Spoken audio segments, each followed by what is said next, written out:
រួយនៅបងចាំតិចនេះគេបានស្លាប់គេចងកនៅក្នុងបន្ទប់ដៃវ៉ាន់នេះ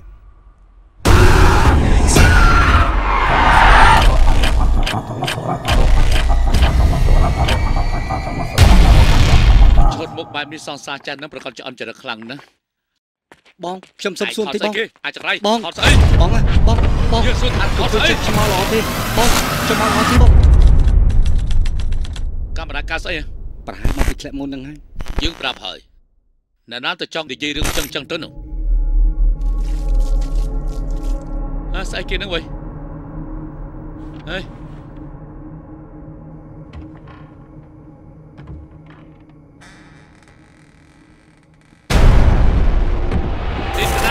ចាំយកផង